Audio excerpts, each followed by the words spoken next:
Ang ma-stroke ang batang 1 taong gulang pa lamang.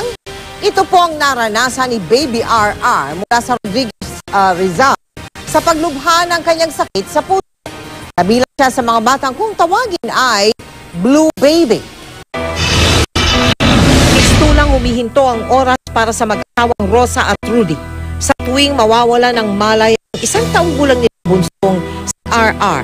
Pag sinusumpong po siya, yun talagang akalaan mo ma'am na bibigay na talaga siya. Hindi po namin alam kung kailan, kung anong oras, kung anong araw siya susumpungin. Titirik na lang yung mata niya. 2 buwan pa lang noon si RR nang unti-unting nangitim ang kanyang labi, pati ang mga kuko sa kamay at paa. Dito nila nalaman na may malaking butas ang kanyang puso. Matapos noong Disyembre, hirap siyang maikalaw ang kanang bahagi ng kanyang katawan.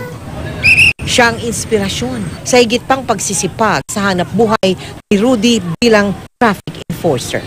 Ayon kay Dr. Mapala, ang pediatric cardiologist, hindi lang 1 kundi 4 ang problema sa puso ni RR na maaaring tama na niya. So yung congenital heart disease niya, maraming klase yun. Yung kay baby, tetralogy of Fallot. Nahihimatay sila, nabawalan ng malay dahil sa kakulangan ng oxygen na umiikot sa katawan nila.